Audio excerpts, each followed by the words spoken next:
எபிரேயர் 10ஆம் அதிகாரம் 25வது வசனத்தை நாம் வாசிக்கலாம். எபிரேயர் 10:25. யாராவது ஒருவர் சத்தமாய் வாசிங்கள். சபை கூடி வருதலை சிலர் விட்டு விடுகிறது போல நாமும் விட்டு விடாமல் ஒருவருக்கொருவர் புத்தி சொல்ல கடவோம். நாளானது சமீபித்து வருகிறதை எவ்வளவாய் பார்க்கிறீர்களோ அவ்வளவாய் புத்தி சொல்ல வேண்டும். நல்லா கவனிங்கள். இதுக்கு ரொம்ப முக்கியமான விஷயத்தை பத்தி பேசுறார். அசம்பிளி ரொம்ப முக்கியம். அசம்பிள் என்ன பண்ண ரொம்ப முக்கியமானது. அப்ப சபை கூடி வருதல் என்பது ரொம்ப முக்கியமானது.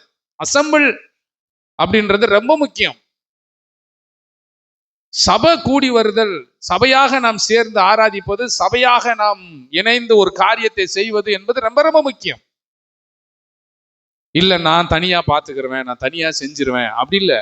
எல்லாம் இணைந்து தான் செயல்பட வேண்டும். அல்லேலூயா சொல்லுவோமா? சபை கூடி வருதலை சிலர் விட்டு விடுகிறது போல நாம விட்டு விடாமல் ஒருவருக்கு ஒரு புத்தி சொல்ல கொடுவோம். நாளானது சமீபித்து வருகிறதை எவ்வளவாய் பார்க்கிறீர்கள். நல்லா கவனிங்க. இன்னைக்கு நான் பேச போறதுன்னா, நாளானது சமீபித்து வருகிறது. டே நம்மளை ஒவ்வொரு நாளும் இந்த நாள் சமீபித்து வந்து கொண்டே இருக்கிறது. இப்போ பிப்ரவரி வந்துருச்சு. இப்ப அடுத்து ஒரு நாள் சமீபித்து வருகிறது. பிள்ளைகளுக்கெல்லாம் என்ன நாள் சொல்லுங்க? எக்ஸாம். நாளானது சமீபித்து வருகிறது, ரொம்ப நெருங்குது. இன்னும் 30 நாள் தான் இருக்கு, இன்னும் 40 நாள் தான் இருக்கு, இன்னும் 20 நாள் தான் இருக்கு. அப்படியெல்லாம் கணக்கு போட்டு நாளானது சமீபித்து வந்து கொண்டே இருக்கிறது.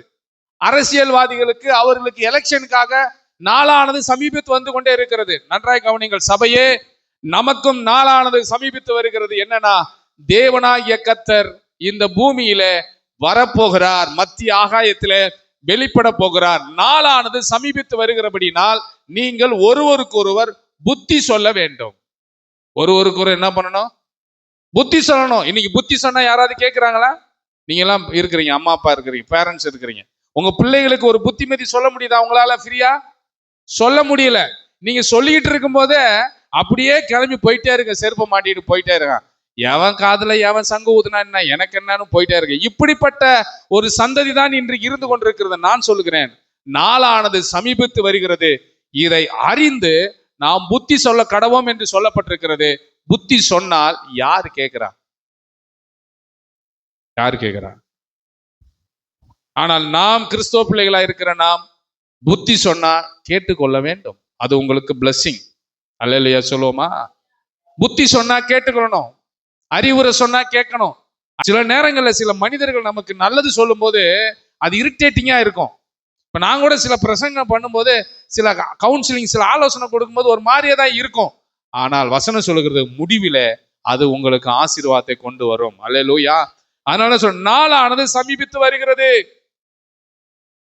நாளானது வெளிப்படுத்தல் 6:17 சொல்கிறது, அவருடைய கோபாக்கினியின் மகா நாள் வந்துவிட்டது, யார் நிலை நிற்க கூடும் என்றார்கள். நன்றாக கவனிங்க. இயேசு கிறிஸ்து இந்த பூமியில சீக்கிரமாக வரப்போகிறார். சீக்கிரமாக அவர் சொன்ன அடையாளங்கள் அனைத்தும் நடந்து கொண்டே இருக்கிறது. நாளானது சமீபித்து வருகிறது. ராஜ்யங்களை பார்க்கிறோம், நாட்டுக்கு நாடு பார்க்கிறோம். இப்ப நாடுகள் எல்லாம் ஒன்று சேர்க்கிறதை பார்க்கிறோம். இதெல்லாம் ஏற்கனவே வேதாகமத்தில் சொல்லப்பட்டபடி நடந்து கொண்டே இருக்கிறது. ஆனால் இதை அறிந்து உணர்ந்த நாம், நாளானது ரொம்ப கிட்ட வந்து கொண்டே இருக்கிறது.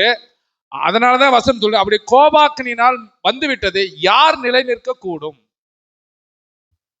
2 பேதுரு 3:10 என்ன சொல்லுகிறது? தேவனுடைய நாள் சீக்கிரமாய் வரும்படிக்கு மிகுந்த ஆவலோடு காத்திருங்கள். அந்த நாளிலே வானங்கள் வெந்து அழிந்து பூதங்கள் எல்லாம் எரிந்து உருகி போகும். நன்றாக கவனிங்கள். ஒரு நாள் வருகிறது, அந்த நாளிலே இயேசு கிறிஸ்து இந்த பூமிக்கு வரப்போகிறார். அப்போ வரும்போது கிறிஸ்துவுக்குள் மரித்தவர்கள் எழும்புவார்கள். பின்பு உயிரோடு இருக்கிற நாம் எடுத்துக்கொள்ளப்படுவோம். அதுக்கப்புறம் திரும்பி வரும்போது அதாவது ஆண்டவர் அறியாதவர்கள், மரித்தவர்கள் உயிரோடு கூட எழுப்புவார். இதுதான் தேசத்துல இனி நடக்க போற மிகப்பெரிய ஹைலைட், மிகப்பெரிய தலைப்பு செய்தி. என்னன்னா, இயேசு கிறிஸ்து இந்த பூமிக்கு சீக்கிரமாக வரப்போகிறார். அதுக்கு உலகம் ஆயத்தமாய் கொண்டிருக்கிறது. உலகம் ஆயத்தமாய் கொண்டிருக்கிறது. உலகம் டெக்னாலஜியா மாறுகிறது. ஏற்கனவே பைபிள்ல சொல்லப்பட்ட விஷயம் தான் இன்றைக்கு நடந்து கொண்டிருக்கிறது. நடந்து கொண்டிருக்கிறது. யுத்தங்கள் செய்யும் போது இவர்களெல்லாம் வந்து யுத்தம் செய்யறதுக்கு வரும். இது வந்து வேற சப்ஜெக்ட். ஆனா இன்றைக்கு நம்ம பார்க்க போறது என்னன்னா, இவ்வளவு நாள் ரொம்ப நெருங்கி வந்து கொண்டிருக்கிறது. ஆனா நாம எப்படிப்பட்ட மனநிலையோடு வாழ்ந்து கொண்டிருக்கிறோம்? இயேசு வருவார் என்கிற பொதுவான செய்தியை நாம் கேட்டுக்கொண்டிருக்கிறோமா? இல்லை அதற்கு நான் ஆயத்தமாய் இருக்கிறேன் என்கிற நிலையில் நாம் வந்துவிட்டோமா? எக்ஸாமுக்கு எப்படி டேட் நெருங்கி கொண்டிருக்கிறது, இன்னும் நான் அசால்ட்டா நிர்விசாரமா அப்படி இருக்க மாட்டேன். அப்படித்தானே? எக்ஸாமுக்கு எல்லாம் ஆயத்தமாய் கொண்டிருக்கிற பிள்ளைகள். அதே போல கிறிஸ்து வருவேன் என்று சொல்லியிருக்கிறார். ஆனால் எப்பொழுதும் ஆயத்தமாய் இருங்கள் என்று நமக்கு ஒரு வார்த்தையை சொல்லிட்டு போயிருக்கிறார். நாம் எப்பொழுதும் ஆயத்தமாய் இருக்க வேண்டும். எக்ஸாமுக்கு டேட் குறிக்கிறாங்க, ஆனா வருகைக்கு டேட் குறிக்க முடியாது. நீங்கள் எப்பொழுதும் ஆயத்தமாக இருக்க வேண்டும். அவர் சொல்கிறார், இரவிலே திருடன் வருகிற விதமாய் கர்த்தருடைய நாள் வரும் என்று நீங்கள் நன்றாய் அறிந்திருக்கிறீர்கள். 1 தெசலோனிக்கர் 5:2 சொல்லப்பட்டிருக்கிறது. எப்போ வரும் தெரியாது. ஆனால் இந்த வருகையை குறித்து நீங்கள் கலங்கவும் வேண்டாம், சஞ்சலப்படவும் வேண்டாம் என்று வசனம் சொல்லுகிறது. அப்போ வருக ரொம்ப ரொம்ப ரொம்ப சமீபமாக இருக்கிறது. இதைதான் சீசர்கள் இயேசுவிடத்துல கேட்டாங்க. சீசர்கள் வருகையை குறித்து ஏசப்பாட்ட போய் கேட்கிறாங்க. ஐயா, ஒலிவ மலையில் அவர் போய் உட்கார்ந்து இருக்கிறாரு. சீசர்கள் அவனிடத்தில் தனித்து வந்த மத்தேயு 24:3 மத்தேயு 24:3 வாசிங்க. பின்பு அவர் ஒலிவமலையின் மேல் உட்கார்ந்திருக்கையில் சீசர்கள் அவனிடத்தில் தனித்து வந்து, இவைகள் எப்பொழுது சம்பவிக்கும்? நல்ல கவனி, உம்முடைய வருகைக்கும் உலகத்தின் முடிவுக்கும் அடையாளம் என்ன? நல்ல கவனிங்க. நல்ல ஒரு கேள்வியை கேட்டாங்க. ஐயா, நீங்க போயிட்டு சீக்கிரமா வருவேன்னு சொல்றீங்க, உம்முடைய வருகைக்கும் இந்த உலகத்தினுடைய முடிவுக்கும் அடையாளம் என்ன? 4வது வசனம் சொல்லுகிறது, இயேசு அவர்களுக்கு பிரதித்திரமாக, ஒருவனும் உங்களை வஞ்சியாதபடிக்கு நல்லங்க. ஃபர்ஸ்ட் வார்த்தை என்ன சொல்றேன்னா, ஒருவனும் உங்களை ஏமாத்தாம உங்களை நீங்க பாத்துக்கங்கன்ற. நன்றா கவனிக்கிறீங்களா? ஒருவனும் என்ன பண்ண, உங்களை ஏமாத்திரக்கூடாது, வஞ்சிக்கப்பட்டு போகாதிருங்கள். வஞ்சகம் நடக்கும், ஏமாத்துகிறவர்கள் இருப்பார்கள். பிள்ளைகளே, பெரியவர்களே, ஏமாந்து விடாதீர்கள். ஏமாந்து, உங்க வாழ்க்கை இது, உங்க சரீரம் இது, உங்களுக்கானது. இதை வைத்து நிறைய பேர் கேம் விளையாடுவாங்க. நீங்க ஏமாந்து விடாதீர்கள். வஞ்சகம் நடக்கும், வஞ்சகம் நடக்கும். அடுத்தது, ஏனெனில் அநேகர் வந்து என் நாமத்தை தரித்து கொண்டு, நல்லா கவனிங்க, அநேகர் வந்து என் நாமத்தை தரித்து கொண்டு என்ன பண்ணுவாங்கன்னா, praise the Lord sister, praise the Lord அப்படிதான் சொல்லுவாங்க. உங்களுக்கு சோத்திரம்லாம் சொல்லுவான். உங்களை மாதிரியே பைபிள் எடுத்துட்டு உங்க கூடயே சர்ச்சுக்கு வருவான். எதுக்கு? உங்களை ஏமாத்துறது. அவன் உண்மையான ஆண்டவரை பின்பற்றி வரல, ஜீசஸை ஃபாலோ பண்ணல, அவன் உங்களை ஃபாலோ பண்றான். உங்களை ஃபாலோ பண்றதுக்காக நடிக்கிறான், இயேசுவை நான் ஏற்றுக்கொண்ட மாதிரி. அப்படிப்பட்டவங்களை ஈஸியா கண்டுபிடிச்சிடலாம். அப்படிப்பட்டவங்களை என்ன பண்ணலாம்? ஈஸியா கண்டுபிடிச்சிடலாம். இவன் ஏன் சர்ச்சுக்கு வரான், இவன் எதுக்கு என்ன பண்றான் அப்படின்றத அவன் முழிக்கிற மூலியில என்ன பண்ணிடலாம்?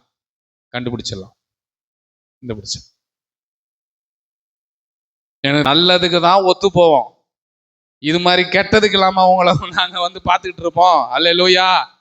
அதோட அமுச்சு விட்டாச்சு. அப்புறமா பார்த்தா அவன் சர்ச்சுக்கே வரல, கடைசியில அப்படி போயிட்டான். பாருங்க, அதனாலதான் ஆண்டவர் சொன்னார், ஆட்டு தோலை போர்த்தி கொண்டு வருகிற ஓநாய் பார்க்கறதுக்கு ஆட்டுக்குட்டி மாதிரியே இருக்குமா, பார்க்கறதுக்கு விசுவாசி மாதிரியே இருக்கும், பாஸ்டர் கிறிஸ்டின் மாதிரியே இருப்பான். நடிப்பு. என்னப்பூ? ஆமா, ஏமா. அதனாலதான் ஆண்டவர் இயேசு நமக்கு தெளிவா சொல்றாரு, வஞ்சகம் நடக்கும், என் நாமத்தை தரித்து கொண்டு, என் பேரை சொல்லி கொண்டு. ஏமாந்துராதீங்க. பெரியவங்களையும் ஏமாத்துவான், சின்னவங்களையும் ஏமாத்துவான். இந்த உலகத்துல ஏமாத்துகிறவர்கள் நடந்து கொண்டிருக்கிற நாளானது சமீபித்து வருகிறது. இந்த மாதிரி விஷயத்துல எல்லாம் நம்ம ரொம்ப ரொம்ப எப்படி இருக்கணும் சொல்லுங்க? கவனமா இருக்கும். கடிவாளம் போட்ட குதிரை மாதிரி நீங்க தேவனுக்கு ரொம்ப முக்கியமானவர்கள். ஆண்டவருடைய பிள்ளைகள். ஆண்டவர் உங்க மேல ரொம்ப திட்டம் வச்சிருக்கிறாரு. இதை கெடுக்கிறதுக்கு குள்ள நரியும் குழி நரியும் தோட்டத்தை வந்து என்ன பண்ணும்? பாலாக்கி போடுறதுக்கு வரும். தோட்டம் பிஞ்சும் பூவுமா இருக்கு, இதை கெடுத்து விடுறதுக்காக குள்ள நரிகள் வரும். குள்ள நரி வந்து குழி தோண்டும், யாருக்கும் தெரியாது. அதனாலதான் சொன்னேன், என் பேரை சொல்லி கொண்டே வந்தாலும் நீ நம்பாத. அடுத்து வாசிங்க. நானே கிறிஸ்து என்று சொல்லி நானே கிறிஸ்து என்று சொல்லி அநேகரை வஞ்சிப்பார்கள். யுத்தங்களையும் யுத்தங்களின் செய்திகளையும் கேள்விப்படுவீர்கள். கலங்காதபடி எச்சரிக்கையா இருங்கள். நல்ல கவனிங்க, நானே சொல்றேன். கலக்கம், யுத்தம், விரோதம், பஞ்சம், கொள்ளை நோய், பூமி அதிர்ச்சி, வேதனை, உபத்திரவம், கொலை, பகை, இடரல், காட்டி கொடுத்தல், பகை, அன்பு குறைதல், வானத்திலே மாற்றங்கள் நிகழும், பொய்யான அற்புதங்கள், பொய்யான அடையாளங்கள் இவ்வளவும் நடக்கும். இதை பார்த்து நீ ஏமாந்துடாத. இதை பார்த்து பிசாசு கூட சில நேரங்கள்ல அற்புதங்களை செய்வர் மாதிரி இருக்கும். அப்படித்தானே எகிப்துல நடந்தது. மந்திரவாதிகள் சில அற்புதங்களை மோசே செய்யும் போது அவங்களும் செய்யறாங்க, நடக்கும். காட்டி கொடுப்பாங்க, பகை வரும், அன்பு குறைந்து விடும். கடைசி நாட்கள் என்ன குறைந்து விடும்? அன்பு. இதெல்லாம் கிறிஸ்துனுடைய வருகை, இயேசு சீக்கிரமா இந்த உலகத்துக்கு வரப்போகிறார் என்பதை நமக்கு ஒரு அலர்ட் கொடுக்கிறது. பூமியில கலக்கம், உலக நாடுகள்ல கலக்கம், தனிப்பட்ட மனிதனுக்கு ஒரு கலக்கம் உண்டாகும். மிருக ஜீவன்களுக்கு கூட கலங்கி போகுமா? ரோமர்ல சொல்லப்பட்டிருக்கிறது. ரோமர் 8:19-22 வரை நீங்க வாசிக்கும் போது மிருக ஜீவன்கள் கூட கலங்கமா கிறிஸ்து வரப்போகிறதை நினைத்து. வாசிக்க வேண்டாம். இப்படியெல்லாம் இவ்வளவு காலம், இவ்வளவு நேரம் எடுத்து உங்களுடைய வருகைக்கும் உலகத்தினுடைய முடிவுக்கும் என்னன்னு கேட்கிறாரு ஆண்டவரு. பாரு, இததான் அடையாளம். ஏமாத்திரமா இருப்பான், பஞ்சம் வரும், கொள்ளை நோய் வரும், பகை வரும், அன்பு குறைஞ்சிரும். இதெல்லாம் பார்க்கறல்ல. உலக நாடுகள் யுத்தம் நடக்கும் பாருங்க, யுத்தம் நடக்கிறத பாருங்க, சண்டைகள் வருகிறத பாருங்க, கூட்டணி சேர்றத பாருங்க. இது எல்லாமே அந்த பொற்சிலை நிறுத்தினாங்க பாருங்க, பொற்சிலை. அந்த சிலையை கடைசியில வரும்போது ஒரு கல் புரண்டு வந்து அந்த ராஜ்யத்தை இடித்து போட்டது. அந்த கல்லு தான் கண்மலையாகிய கிறிஸ்து இந்த பூமியில வரப்போகிறார். இதெல்லாம் முடிஞ்சிச்சு. தங்க ராஜ்யம் எல்லாம் முடிஞ்சிச்சு. வெண்கலம் ஒவ்வொரு பாட்டும் சொல்றாருல, அதெல்லாம் முடிஞ்சிச்சு. இரும்பு ரோம ராஜ்யம் முடிஞ்சிச்சு. இப்ப காலுக்கு வந்திருக்கிறோம். அதிகாரம் இருக்கு, ஆனா இல்ல. மண்ணும் இரும்பும் மிக்ஸ் ஆகி இருக்குது. யாராவது எடுத்து வாசிக்க முடியுமா? நேரம் எடுத்துருக்கலாமே. இரும்பும் மண்ணும் மிக்ஸ் ஆகி இருக்கிறதுனால யாரும் மெஜாரிட்டியாக அரசாங்கத்தை நிலைநிறுத்த முடியாது. நீ வா கூட்டணிக்கு, நீ வா தான் கூப்பிட முடியும். அப்படிதான் நீ இந்த உலகத்துல நடக்கிறது. இதெல்லாம் இயேசு கிறிஸ்து நமக்கு என்ன பண்ணியிருக்கிறாரு? ஏற்கனவே சொல்லி இருக்கிறாரு. தீர்க்க தரிசனம், தானியேல், எசேக்கியேல், நீங்க அந்த புஸ்தக வெளிப்படுத்தல் இதெல்லாம் நீங்க நல்லா படிக்கும் போது பாத்தீங்கன்னா, ஆண்டவர் சொன்ன எல்லாம் சபைக்குள்ள மட்டும் இல்ல, உலகத்திலையும் நடந்து கொண்டிருக்கிறது நீங்கள் பார்க்க முடியும். உலகத்திலையும் நடக்கிறது. இன்றைக்கு இரும்போட களிமண்ணை கலக்கவே முடியாது. அது இது ஒட்டுமா? இரும்போட ஒட்டினா வெல்டிங் வச்சு ஒட்டலாம், இல்ல இரும்பை உருக்கி ஒரு இரும்பை உருவாக்கலாம். களிமண்ணை இரும்பு ஒட்ட முடியுமா? ஒட்ட முடியாது. அதனால அதுல நடக்க போறது என்ன தெரியுமா? கடைசி இந்த உலகத்துல நாம வாழ்ந்து கொண்டிருக்கிற காலம் காலுக்கு கீழே சொல்லப்பட்ட காலகட்டத்தில் நாம் வாழ்ந்து கொண்டிருக்கிறோம். இந்த காலகட்டத்தில் ஆட்சிகள் நடந்து கொண்டிருக்கும், அரசாங்கங்கள் நடக்கும், யுத்தங்கள் நடந்து கொண்டிருக்கும். அப்பொழுது என்ன நடக்கும் பாருங்க, வாசிங்க. அதான் இந்த ராஜாக்கள், அரசாங்கம், தலைவர்கள், பிரதமர்கள், முதலமைச்சர்கள் இந்த நாட்களில் பரலோகத்தின் தேவன் என்றென்றைக்கும் என்னது அறியாத ஒரு ராஜ்யத்தை எழும்ப பண்ணுவார்.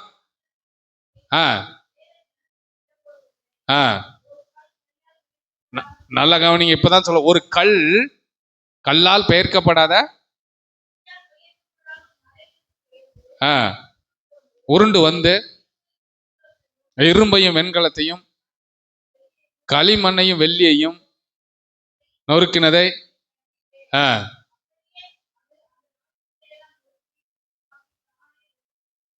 அதுதான் தேவ ராஜ்யம். அல்லேலூயா சொல்லுங்க. இவங்களுக்கு யாருக்குமே தெரியாது இப்படி ஒரு ராஜ்யம் வரப்போகுதுன்னு, யாருக்குமே தெரியாது. ட்ரம்புக்கு தெரியாது, மோடிக்கு தெரியாது, மு.க. ஸ்டாலினுக்கும் தெரியாது, யாருக்குமே தெரியாது இப்படி ஒரு ராஜ்யம் வரப்போகுதுன்னு யாருக்குமே தெரியாது. திடீரென்று வந்து ஒரு கல், அவர் தான் இயேசு. கல்லுன்னா அங்கிருந்து கல்லு புரண்டு வந்து அடிக்க போற இயேசு வந்து ஒரு ராஜ்யத்தை ஸ்தாபிப்பார் பாருங்க. அப்பதான் இவங்களாம் நிப்பாங்க, இவர் யார எலெக்ஷன்ல நிக்காம வந்து ஜெயிச்சுட்டு. ஒரு ராஜ்யம் வரப்போகிறது. அந்த ராஜ்யத்துல உன் ராஜ்யம் எல்லாம் உடைக்கப்பட்டு உன்னையே பிரமிக்கும் அளவுக்கு ஒரு ராஜ்யத்தை ஸ்தாபிக்க போகிறார். அவர் தான் எங்களுடைய ராஜாதி ராஜா. அல்லேலூயா சொல்லுவோமா? ஆமா. அதனால நீங்கள் பிள்ளைகள் ஒன்றை புரிந்து கொள்ள வேண்டும். இப்ப நடக்கிற இந்த அரசாங்கம், இப்ப நடக்கிற இந்த உலக ராஜ்யங்கள் எல்லாம் களிமண்ணும் இரும்பும் எப்படி களவாததோ அதே போல எத்தனை கூட்டணிகள்ல போய் கைய குலுக்கி காலை குலுக்கி கட்டி பிடிச்சிருந்தாலும் இவங்க ரெண்டு பேரும் சேர்க்கவே முடியாது. சும்மா அப்படி மேடை நாடகம் தான் பண்றாங்க, அவன நடிப்பு தான் எல்லாமே. ஆனா தேவ ராஜ்யம் அப்படி அல்ல. எல்லாத்தையும் இடித்து கொண்டு வந்து தன்னுடைய ராஜ்யத்தை அவர் ஸ்தாபிக்க போகிறார். அந்த ராஜ்யத்துல நாம தான் மந்திரிகளாக இருக்க போகிறோம், அவருடைய பிள்ளைகளாக மாற போகிறோம். அதனால் மிக மிக சமீபமா இருக்கிறது. அதுக்கு என்ன பண்ணணும்? நம்ம எப்படி ஆயத்தப்படணும் அதை மட்டும் பார்க்க போறோம். நம்ம எப்படி ஆயத்தப்படணும்? இந்த சரீரமாகிய இந்த ஆலயத்தை தூய்மையாக வைத்துக் கொள்ள வேண்டும். அவ்வளவுதான். ஒன்னே ஒண்ணுதான் தேவன் நம்மிடத்தில் எதிர்பார்க்கிறார். நீ இந்த ராஜ்யத்தின் பிள்ளையாக இந்த ராஜ்யத்துல பங்கு பெறணும் அப்படின்னா உன் சரீரத்தை என்ன பண்ண வேண்டும்? தூய்மையாக வைத்துக் கொள்ள வேண்டும்.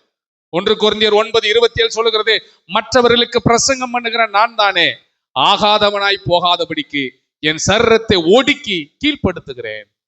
இந்த சரீரம் ரொம்ப முக்கியம். இந்த சரீரத்தை யாரும் அவ்வளவு ஈஸியாக தொடுவதற்கு அனுமதிக்க கூடாது. என் சரீரத்தை ஒடுக்கி நான் கீழ்ப்படுத்துகிறேன். சரீரம் வேசித்தனத்திற்கு அல்ல, கர்த்தருக்கே உரியது. கர்த்தரும் சரீரத்துக்கே உரியவர். இந்த சரீரம் யாருக்கு சொந்தம் சொல்லுங்க? ஆண்டவருக்கு தான் சொந்தம். அதான் சொன்னார், நீங்களே தேவனுடைய ஆலயம். அதனாலதான் ரோமர் 12:1-2 சொல்ல இருக்கிற, அப்படி இருக்க சகோதரரே, நீங்கள் உங்கள் சரீரங்களை பரிசுத்தமும் தேவனுக்கு பிரியமான ஜீவ பலியாக ஒப்பு கொடுக்க வேண்டும். இந்த சரீரம் ரொம்ப முக்கியம். ஆண்டவர் கொடுத்தது. தேவனுடைய இரக்கங்களை முன்னிட்டு உங்களை வேண்டிக் கொள்கிறேன், இதுவே நீங்கள் செய்யத்தக்க புத்தியுள்ள ஆராதனை. இந்த சரீரத்தை வேற பாவத்துக்கு கொடுத்துட்டு இங்க வந்து ஆராதனை செய்யறது அல்ல. இந்த சரீரம் தேவனுக்கு பரிசுத்தமானது என்று வசனம் சொல்லுகிறது. இது தேவன் ஆலயம். ஏன்னு சொன்னா இந்த சரீரத்தை தான் அவர் உயிர்ப்பிக்க போகிறார். இந்த சரீரத்தை பாவம் ஆளாதிருப்பதாக ரோமர் 6:12 என்ன சொல்லுகிறது? நீங்கள் சரீர இச்சைகளுடைய பாவத்திற்கு கீழ்ப்படியத்தக்க சாவுக்கு ஏதுவான உங்கள் சரீரத்திலே பாவம் ஆளுகை செய்யக்கூடாது. இந்த சரீரத்திலே பாவம் ஆளுகை செய்யக்கூடாது, தேவன் ஆளுகை செய்ய வேண்டும். மத்தேயுல சொல்றாரு, உன் கண் உனக்கு இடறல் உண்டாக்கினால் அதை பிடுங்கி என்ன பண்ண? எரிந்து போடு அப்படின்னு சொல்றாரு. அப்படின்னா என்ன? கண்ணு இடறல் உண்டாக்குது, அப்புறம் என்னது? உன் சரீரம் முழுவதும் நரகத்திலே தள்ளப்படுவதை பார்க்கிலும் உன் அவயங்களில் ஒன்று கெட்டு போவது உனக்கு நலமாயிருக்கும். உன் வலது கை உனக்கு இடறல் உண்டாக்கினால் தரித்து போடு. அப்படின்னா என்னன்னா, ஒரு பாவத்தை செய்யாத அப்படின்னு சொன்னா முற்றிலுமாக வேரோடு புடுங்கி போட்டு பிடுங்கி போடு. சரீரத்தை பாவம் ஆளுகை செய்யாதிருப்பதாக. எனக்கு நடக்க வேண்டிய வயசுல எல்லாம் சரியா நடக்கும். அல்லேலூயா. இதுதான் கிறிஸ்துவனுடைய நாள் சமீபமா இருக்கிறது. ஆண்டவர் நம்மிடத்தில் எதிர்பார்க்கிறது அதான். ஆனா இன்றைக்கு உலகம் வித்தியாசமா இருக்கிறது. வாலிப பிள்ளைகள் வித்தியாசமா இருக்கிறாங்க. கஞ்சாவுக்கும் போதைக்கும் தங்களுடைய சரீரத்தை கெடுத்து கொண்டிருக்கிறார்கள். டாக்டர்னு சொல்லிட்டு ஏதோ வரைந்து கொள்றது மாத்திரமல்ல, வேற உலகம் வேற மாதிரி போய் கொண்டிருக்கிறது. உங்களுக்கு வேணா நீங்க பாக்குறீங்களோ பார்க்கலையா தெரியல, நம்ம கும்மிடி பூண்டிலேயே பல இடங்களிலே சீர்கட்டு திரிகிறதை நாம் பார்க்கிறோம். ஆனா ஆண்டவர் இதைத்தான் சொல்றாரு, நீ எங்க போனாலும் உன் சரீரத்தை நீ காப்பாத்திக்கணும். நீ எல்லா இடத்துக்கும் போ, நான் வேணான்னு சொல்லல. ஆனா உன் ஆத்துமா ரொம்ப முக்கியம். அல்லேலூயா. நீ ரட்சிக்கப்படாத நண்பர்களோடு கூட போலாம், ரட்சிக்கப்பட்ட நண்பர்களோடு கூட போலாம். ஆனா அவங்க செய்யற பாவம் உனக்கு தப்புன்னு தெரிஞ்சா அவன் ஃப்ரெண்ட்ஷிப் உனக்கு தேவையில்லை. அதைத்தான் ஆண்டவர் சொல்ல வர்றாரு. அப்ப அவங்க கூட நான் பேசக்கூடாதா, பழகக்கூடாதா? பேசி பழகுன தப்புன்னு தெரிஞ்சுன்னா அவன் பேச்சை நிறுத்துன்றாரு. அல்லேலூயா. தப்பான சிநேகம், தப்பான பேச்சு, தப்பான தெரிஞ்சிருச்சுன்னா அந்த உறவு உனக்கு தேவையில்லாத உறவு. பெரியவங்களுக்கும் அதான், சின்னவங்களுக்கும் அதான், எல்லாருக்குமே அதான். அப்பதான் நம்முடைய சரீரம் கிறிஸ்துவின் வரும்போது என்ன பண்ணுமா? உயிர்ப்பிக்கப்படும். வசனம் சொல்றது, ஒரு வசனம் ரொம்ப அருமையா இருக்கு. மத்தேயு, உன் கண் கெட்டதா இருந்தால் உன் சரீரம் முழுவதும் இருளா இருக்கும். இப்படி உன்னிலுள்ள வெளிச்சம் இருளா இருந்தால் அவ்விருள் எவ்வளவு, நல்லா கவனி, உன் கண் ரொம்ப முக்கியம். நம்ம சரீரத்துல நம்முடைய கண் என்ன வந்து ரொம்ப ரொம்ப ரொம்ப ஸ்பெஷல். அதைத்தான் ஆண்டவர் சொல்லுவார். உன் கண் கெட்டதா இருந்தால் உன் சரீரம் எப்படி இருக்கும்? இருளாதான் இருக்கும்.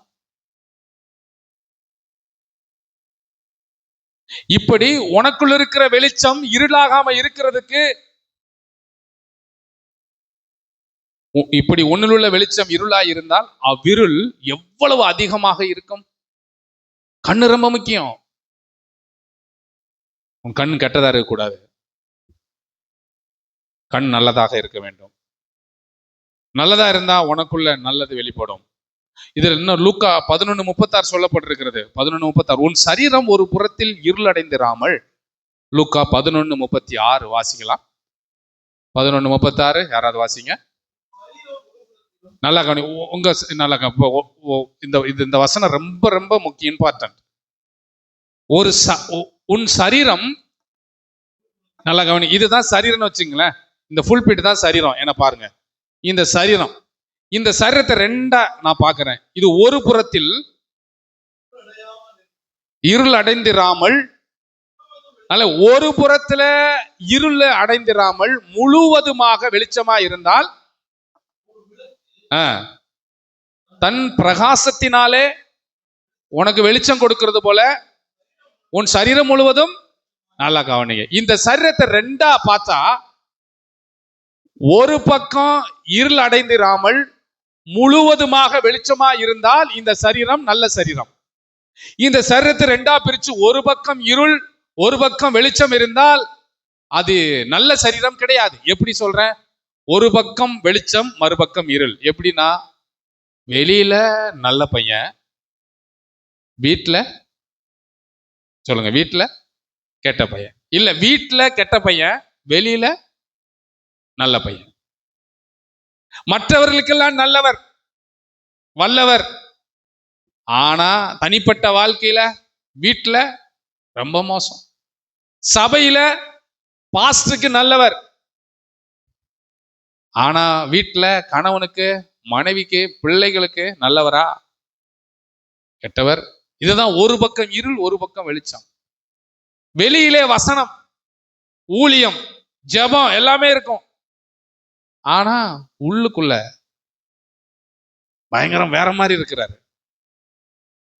இது உதாரணத்துக்கு சவுல் சாமுவேல் சம்பவத்துல ஆண்டவர் சொல்லுவாரு சவுல்ட்ட, நீ அமலேக்கியன்ற ஒரு குரூப் மக்கள் இருக்கிறாங்க, அவங்கள என்ன பண்ண இல்லாம ஆக்கிரணும், அவங்க ஆடு மாடு முதற்கொண்டு நீ எதையுமே வைத்துக் கொள்ளக்கூடாது என்று சொல்லுவாரு. ஆனா இவர் போய் பார்த்து என்ன பண்ணுவாருன்னா, கொளுத்த ஆடு மாடுகள் எல்லாம் ஒதுக்கி சாவடிக்காம வச்சுக்கிட்டு, ஒண்ணுக்கும் உதவாததெல்லாம் சாவடிச்சுட்டு அமைதியா நிற்பாரு. சாமுவேல் போவாரு. சாமுவேல் போன உடனே சவுல் என்ன பண்ணுவாரு? தோத்திரையா, ஐயா சோத்திரம், கர்த்தருக்கு தோத்திரம் அப்படின்னுவாரு. அப்பான்னு சாமுவேல் கேட்பாரு, என்கிட்ட சோத்திரம் சொல்றிய, நீ என்ன திருட்டு வேலை பண்ணிருக்க தெரியுமா? ஐயா நான் அப்படி ஒன்றும் பண்ணல ஐயா, பாருங்க நான் நல்லா தானையா இருக்கேன். அப்ப அந்த அந்த ஆடு மாடு கத்துதே, அது என்னது? ஐயா அதுவாயா, அது ஆண்டவருக்கு பலி செலுத்துறதுக்குயா, காணிக்கைக்காக சேர்த்து வச்சிருக்கேன், உன் காணிக்கை குப்பையில கொண்டு போடு. அவர் என்ன சொல்றாரு அதை செய்ப்பா. எப்படி நடிக்கிறான் பாத்தீங்களா? ஒரு பக்கம் இருள், ஒரு பக்கம் வெளிச்சம். டபுள், 2. மாஸ்டர் சோதரம் மாஸ்டர், இது ஒரு பார்ட். இன்னொரு பார்ட் இருக்கு, பார்த்துக்கலாம். கிடையாது. ஒரு ஆதாமுக்கு ஒரு ஏவாள் தான். தப்பு செஞ்சா கூட ஏவாளை மாத்தல. ஆமென் சொல்லுவோமா? ஏன் யோபு மனைவி அவ்வளவு பேச்சு பேசினாலும், டேய் நம்மனா சொல்லியிருப்பான், ஆட போடுறா அவ இல்லைன்னா இன்னொருத்தி. நம்ம ஆண்டவர் அப்படி சொன்னாரா? டேய் அவதான்டா உனக்கு மனைவி, திட்டுனாலும் கல்லானாலும் இப்படி கொஞ்சம் மாத்தி சொல்லணும். மனைவி அவதான்டா, அவன் மாத்த முடியாதுடா. என்னடா நீ என்னுடைய லாஜிக்கே நீ புரிஞ்சுக்க, என் கேரக்டரையே நீ புரிஞ்சுக்க மாட்டேடா. உன் இஷ்டத்துக்கெல்லாம் மாத்த முடியாதுடா. உன் குணம் அறிஞ்சு தானே நான் கொடுத்துருக்கேன். இது உனக்கு போது ராசா. இவ தான் உன்னை சரியா உருவாக்கி பரலோகத்துக்கு கொண்டு சேர்க்கக்கூடிய நல்ல ஒரு பாத்திரம். இவர் தான் உனக்கு சரியா உருவாக்கி பரலோகத்துக்கு கொண்டு வரக்கூடிய நல்ல ஒரு பாத்திரவான். ஒரு புறத்துல இருளும் ஒரு புறத்துல வெளிச்சம் அல்ல. முழு சரீரம் எப்படி இருக்கணும்? எப்படி இருக்கணும்? வெளிச்சமா இருக்கணும். நம்ம சரீரத்தை கெடுக்கக்கூடிய நம்ம அவயத்துல ரொம்ப முக்கியமான ஒன்று என்ன தெரியுமா? நாக்கு. நாக்கு. நாளானது சமீபத்து வருகிறது. அதனால என்ன பண்ணணும்? நாவை காத்துக்கொள். சரீரம் கெட்டு போகிறதுக்கு முதல் காரணம் வாய் தான். இந்த வாய்க்குள்ள இருக்கிற நாக்கு. நாக்கு. நீதிமொழிகள் 15:4 சொல்லப்பட்ட ஆரோக்கியம் உள்ள நாவு ஜீவ விருட்சம். நாவின் மாறுபாடு ஆவியை நொறுக்கும். யாக்கோபு 3:6 வாசிங்க. யாக்கோபு 3ஆம் அதிகாரம் 6வது வசனம். சீக்கிரம் எடுத்து வாசிங்க. யாக்கோபு 3:6. நாவை எதுக்கு ஒப்பனையா சொல்லப்பட்டிருக்கு? நாவும் நெருப்புத்தான், அது அநீதி நிறைந்த உலகம். நம்முடைய அவயங்களில் முழு சரீரத்தையும் கரைப்படுத்தி ஆயுள் சக்கரத்தை கொளுத்தி விடுகிறதாயும். நல்லா கவனிங்க. நாவு நெருப்புத்தான் என்று சொல்லப்பட்டிருக்கிறது. அது அநீதி நிறைந்த உலகம். நம்முடைய அவயவங்களில் நாவானது முழு சரீரத்தையும் கரைப்படுத்தி விடும். நம்ம சரீரத்தை கரைப்படுத்துறது என்ன தெரியுமா? அந்த நாக்கு தான். நாக்கு. நாவை ரொம்ப கவனமாக தான் பயன்படுத்தணும். இப்பெல்லாம் பிள்ளைங்க ரொம்ப ஈஸியா பேச ஆரம்பிச்சிட்டாங்க. வீட்டுல சண்டை வந்துச்சுன்னா நாக்கு ரொம்ப முக்கியம். நாக்கு ரொம்ப முக்கியம். நீங்க இன்னும் எவ்வளவு நாள் இன்னும் கூட இருக்க போறீங்கன்னு நினைக்கிறீங்க? ஐசகா ஆண்ட்ரூஸ் இருக்காங்க. எவ்வளவு நாள் அண்ணன் தம்பியா கூட இருக்க போறாங்க? இருப்பாங்க கடைசி வரையும். இன்னும் ஒரு 5 வருஷம் கூட இருப்பான். அதுக்கப்புறம் அவன் லைஃப் தேட்டு அவன் போவான். இதை போறான் பாத்தியா, அவனும் நானும் ஒன்னா பிறந்தோம். அப்படி போயிடும் ராஜா. நீ டெல்லியில இருந்தனா அவன் மும்பையில இருப்பா, ஒருத்தி தமிழ்நாட்டுல இருப்பா. அவ்வளவுதான். இந்த நான் இங்க இருக்க கும்படி பொண்ணுல ஒருத்தன் நம்பியூர்ல இருக்கான், ஒருத்தன் ஊர்ல இருக்கான். அவ்வளவுதான். பார்க்கறதே அபூர்வமா இருக்கு. ஆனா இப்போ 2 பேர் இருந்தானா வசனம் சொல்லுகிறது, உங்க சரீரத்தை கரைப்படுத்தக்கூடியது நாக்கு. அதை ரொம்ப கவனமா காத்துக்கணும். அதனாலதான் பக்தன் பாடுறான், என் வாய்க்கு காவல் வையும். சங்கீதக்காரன் தான் சொல்லுகிறான். சங்கீதம் 19:14, என் கண்மலையும் என் மீட்பரும் ஆகிய கர்த்தாவே, என் வாயின் வார்த்தைகளும் என் இருதயத்தின் தியானமும் உமது சமூகத்தில் பிரீதியாயிருப்பதாக. பிரீதியாயிருப்பதாக.